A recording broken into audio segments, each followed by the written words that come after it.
Les transports en discussion à l'Union des comités de quartier de Nîmes Métropole, retour sur la séance du conseil communautaire de l'Agglo hier soir au Colisée et des transports à nouveau, mais là avec le bus du cœur de passage aujourd'hui. Christophe, c'est une partie des titres que vous allez développer dans cette édition de mardi. En effet, bonsoir Patrick, bonsoir à toutes et à tous. On va démarrer ce journal par la séance du conseil communautaire qui s'est déroulée hier soir au Colisée de Nîmes Métropole, une réunion marquée par l'hommage qui a été rendu à Marc Dupuis, le maire défunt de Bouillargues, qui fut, je vous le rappelle, vice-président de Nîmes Métropole en charge de la délégation aux finances. 85 délibérations qui étaient à l'ordre du jour pour les conseillers communautaires qui ont notamment été amenés à s'exprimer sur la gare TGV de Manduel pour le contrat territorial qui définira les modalités d'aménagement du futur site. Compte rendu de séance avec Nicolas Penchino. Un peu plus de 80 délibérations pour à peine plus de 2 heures, le conseil communautaire, avant de voter plusieurs décisions modificatives du budget, rendait hommage à Marc Dupuis, maire de Bouillargues, décédé jeudi 26 novembre dernier. Marc Dupuis s'était beaucoup investi dans sa mission à l'agglomération avec une délégation importante puisque c'était les finances et il s'était impliqué et imprégné totalement de cette collectivité qu'il avait découvert après son élection à la mairie de Bouillargues en 2008. Et il était bien normal que les élus lui rendent hommage. Après une minute de silence, les délibérations se sont enchaînées jusqu'à la numéro 17 avec une attaque de Bruno Divol, élu de Kessargues, contre Daniel Prat, maire de Bezous, au sujet de la signature d'un avenant au marché de travaux d'aménagement numérique du territoire. À l'issue du conseil, aucun des deux hommes n'a souhaité s'exprimer sur ce sujet. Parmi les autres décisions, la 48 concernait la fixation du prix de l'eau au 1er janvier 2010. La 63, une demande de subvention pour une thermographie aérienne pour les travaux d'économie d'énergie. Et parmi les décisions, 2 concernaient la gare TGV de Manduel, la 32 pour des demandes de subvention auprès de l'État et de la région pour l'étude de préconfiguration et d'aménagement liés au projet urbain de la zone de Manduel, et la 86 donnait l'autorisation au président de l'Agglo de signer la convention entre les institutions de Nîmes et de Montpellier. Je suis heureux d'avoir une unanimité, donc Madame le maire de Manduel, bien sûr, et tous les élus sont derrière ce projet de gare TGV en site propre. Écoutez, on le vit avec beaucoup de satisfaction parce que, effectivement, comme vous venez de le rappeler, c'est un projet dont on parle depuis très longtemps. Donc à la fois avec satisfaction parce que, à la fois pour Manduel, mais aussi pour Nîmes Métropole et plus largement pour le département du Gard, c'est une chance et une opportunité qu'il fallait absolument saisir. Maintenant, il faut travailler autour d'un projet de développement économique qui soit ambitieux, puisque on s'adresse ça va concerner les 30, 40, 50 ans qui viennent. Un projet de gare à Manduel qui est dans les cartons depuis de nombreuses années et dont on voit enfin le bout du nez, qui a tout pour déchaîner les passions chères aux Gardois. Et on va rester au chapitre politique avec une question toute simple. Patrick, connaissez-vous le nom du président de votre région Languedoc-Roussillon ? Ça doit être Monsieur Georges Frêche, mais on ne sait pas sous quelle étiquette il est président de région, si c'est parti socialiste ou pas, et surtout sur quelle étiquette il va se représenter. Selon ses propres propos, son étiquette c'est celle de la région, du Languedoc-Roussillon. Alors en tout cas, cette question apparemment simple a été posée par un institut de sondage, un sondage commandé par nos confrères de LH2, France Bleu et la presse quotidienne régionale. Et le résultat est édifiant, moins de 3 Français sur 10 sont capables de citer spontanément le nom du président de leur région, soit 29% des personnes sondées. Alors la candidate socialiste à la dernière élection présidentielle, Ségolène Royal, arrive largement en tête du palmarès des présidents les plus connus, avec l'avis et la question qui a été posée aux habitants de Poitou-Charentes. 85% des habitants de sa région la citent spontanément, suivi de près à 60% par le président de la région Languedoc-Roussillon, Georges Frêche. Avec 41% des suffrages, Michel Vauzel pour la région PACA partage la 3e place ex aequo avec son collègue socialiste Martin Malvy, président de Midi-Pyrénées. Le président de région le moins connu par ses administrés demeure, Patrick, le socialiste François Bonneau, avec seulement 7% des citations par les habitants de la région Centre. Il doit plus connaître sa bande que lui-même, sans doute, Christophe. Très certainement. Allez, on va rebondir avec tout à l'heure l'évocation de la question des transports en commun et notamment la future gare TGV de Manduel, un point qui intéresse tout particulièrement les membres de l'Union des comités de quartier de Nîmes Métropole qui s'étaient réunis ce matin au bas de l'avenue Feuchères.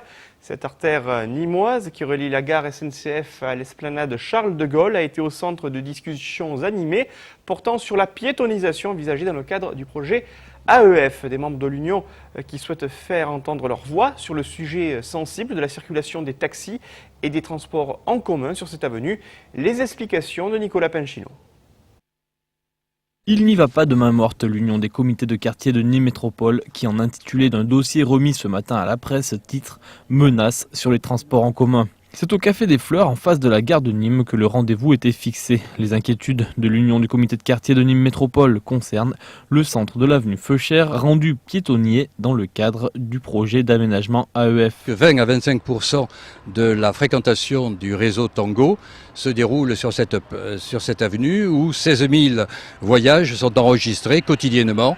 Plus de 5000 personnes descendent directement ici, plus de 5000 y montent directement et il y a 5 à 6 000 échanges de bus, de correspondances qui se déroulent sur cette avenue. Eh bien, plus aucun bus ne passera.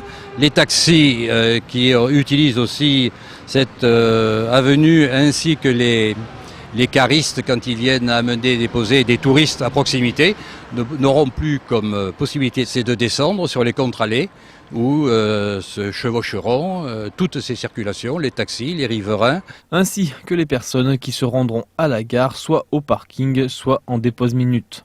Concernant la gare d'ailleurs, très vite, il a été question de la gare TGV de Manduel. Et sur ce point aussi, l'Union des comités de quartier de Nîmes Métropole reste vigilant. Toutes les gares du monde, fait au moins les villes européennes, à ma connaissance, sont le lieu de convergence de l'ensemble des transports en commun, des taxis et des particuliers. On pense qu'elle peut avoir jusqu'à 7 millions de voyageurs. Nous n'en sommes qu'à 3 millions et 100 000, à raison d'une progression de plus de 300 000 tous les 2 ans. On y arrivera très vite, mais je crois que grâce au fonctionnement de l'étoile ferroviaire et j'allais dire le développement des TGV, puisque malgré tout, même quand la ligne Nîmes-Montpellier sera terminée. L'Union des comités de quartier souhaite conserver le centre de l'avenue Feuchères pour les taxis et les transports en commun et privilégier l'accès à la gare. Finalement, un simple rafraîchissement de cette avenue serait le plus souhaitable pour eux. Et aujourd'hui, mardi, s'est tenue la séance de la commission permanente du Conseil régional Languedoc-Roussillon.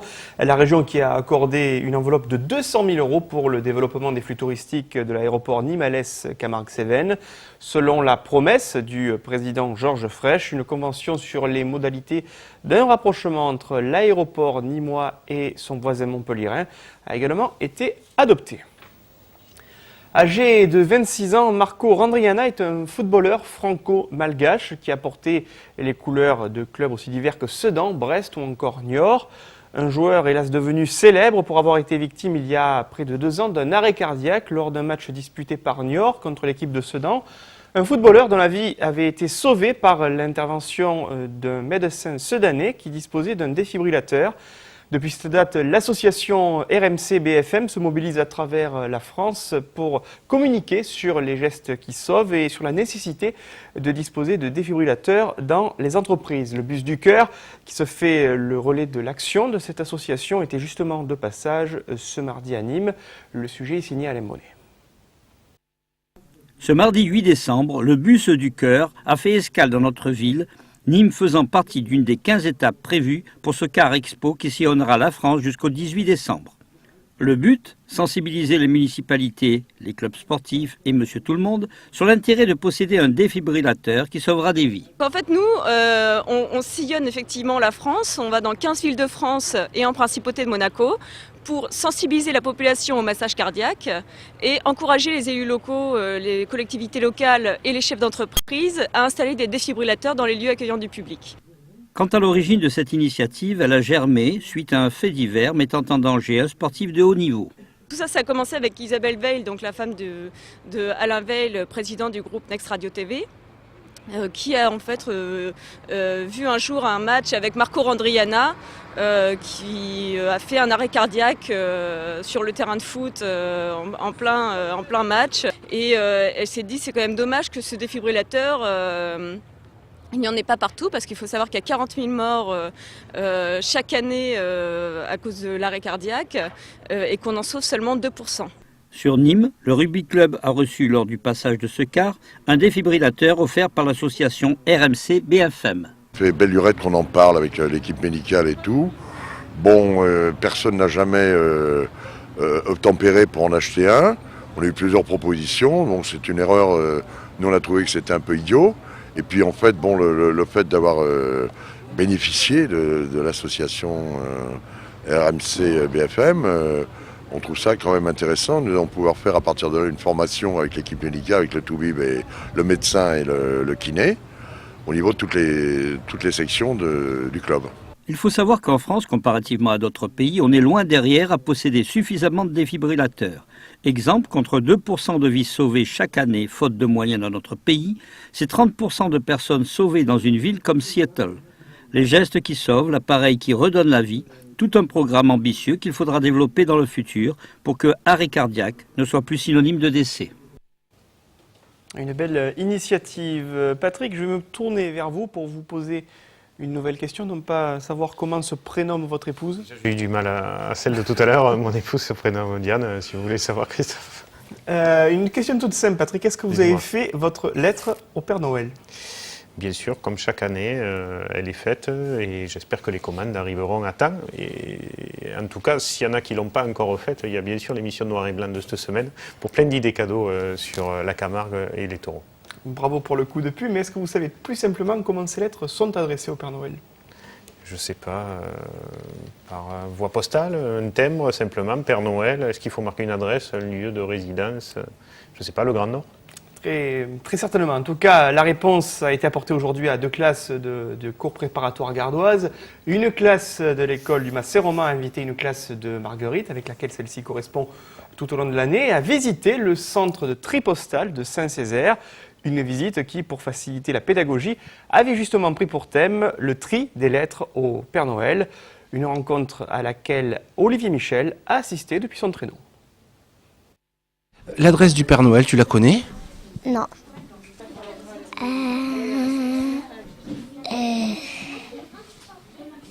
Non. Tout le monde connaît le Père Noël, tout le monde lui a écrit au moins une fois, et pourtant, vous êtes encore bien peu nombreux à connaître sa véritable adresse. Les cadeaux arrivant généralement au pied du sapin, il faut croire que quelqu'un œuvre à l'acheminement du courrier, reste à savoir qui. Ta lettre, est-ce que tu sais comment elle va arriver au Père Noël ? Non, je sais pas. C'est le Père Noël, il vient les chercher dans là où on va la poster.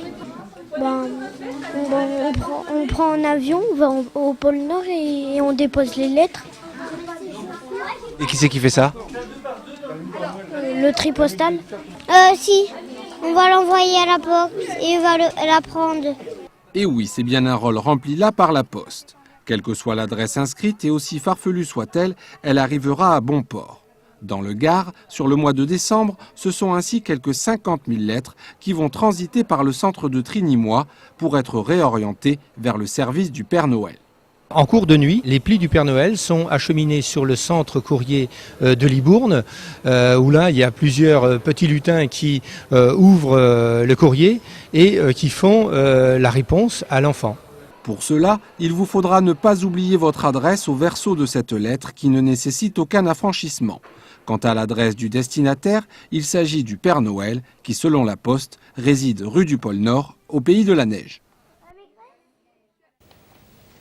Et donc pas besoin de thème, c'est la vraie info que l'on vous donne ce soir. Vous pouvez écrire tous et toutes au Père Noël sans thème. C'est poétique, en tout cas vous avez vu, chemin des nuages, chemin des étoiles. Comme quoi, toutes les adresses mènent au Père Noël ce niveau-là. En tant qu'ancienne capitale romaine en France, c'est tout trouvé. Christophe, vous vous êtes déplacé le week-end dernier. L'huile d'olive à Mauriès, c'était la présentation des nouvelles cuvées. En tout cas, je ne me suis pas déplacé, mais Alain Bérézy était bien évidemment présent du côté de la fameuse capitale de l'olive verte, puisque toujours dans le cadre des préparatifs pour Noël, nous allons faire un petit détour sur les festivités qui ont entouré le week-end dernier la célébration de l'huile nouvelle du côté de Mauriès. Au pays donc de l'olive verte, les producteurs locaux et les mouliniers ont mis en évidence cette année encore les produits du terroir pour le plus grand bonheur des visiteurs. Lorsque le plaisir des yeux rencontre celui du goût, les gourmands en redemandent forcément. C'est ce que je vous propose de découvrir dans ce sujet tourné par Alain Bérézy. Au cœur des Alpilles, Mauriès sait mettre en valeur les produits du terroir. Le week-end dernier, à l'occasion de la présentation de l'huile nouvelle, les mouliniers de la vallée des Baux s'étaient donné rendez-vous aux côtés des producteurs de miel, de viande arrosée de Camargue et des riziculteurs venus du delta voisin. L'occasion pour les adeptes de la dégustation de s'initier à quelques nouvelles saveurs et autres recettes rares. C'est revenu comme un pilaf, c'est-à-dire il y a de l'huile d'olive, des oignons, et après on fait tourner, on fait blondir un peu les oignons, et à ce moment-là on met les amandes et les noisettes, ça tourne encore 2-3 minutes, ensuite on met le riz, on rajoute un peu du gingembre et du piment et salé, et après au milieu de cuisson, c'est-à-dire au bout d'un quart d'heure, 20 minutes, on va rajouter les raisins de Corinthe, tout ce qu'on a en fruits secs, l'abricot, et ce qu'on a fait, c'est-à-dire quand on a fait revenir les amandes et les noisettes, on met l'eau. Et l'eau, il faut la mettre la meilleure possible parce que le riz, quand vous consommez 1 kilo de riz, vous avez consommé 1 litre d'eau, donc il faut la mettre bonne. Comment il est ? Délicieux. Très bien cuit, très bien assaisonné. Très agréable. Des stands particulièrement prisés du public, notamment du fait de la présence de chefs cuisiniers du Conservatoire des Alpilles et de 7 grands chefs japonais venus présenter leur savoir en matière de cuisine à l'huile. Mais c'est souvent de la bouche éclairée des plus jeunes que sort la vérité de leur verre. Elle est bonne ? Oui. Maman l'utilise à la maison ? Oui. Est-ce qu'elle cuisine, maman, avec de l'huile d'olive? Cuisine des plats. Voilà, comme quoi on ne parle pas que du riz canavert, du château de Campuget ou bien de l'huile d'olive de Picholine, Christophe. Je vois que vous n'avez pas manqué de relever justement les partenaires de notre chaîne, Patrick. Château de Campuget d'ailleurs qui fait une grande soirée d'animation samedi prochain en soirée dégustation et surtout repas sur place avec animation jazzy. Et toujours on déguste avec modération. Hein. Bien sûr. Allez, et un mot de sport avec hier soir, pas de miracle, au stade de la Beaujoire avec la défaite de l'AC Arles à Avignon face à Nantes dans le cadre de la 17e journée du championnat de France de Ligue 2. Un revers concédé dans les 5 dernières minutes de la partie sur un but de Darcheville qui a trouvé la faille dans la défense arlésienne.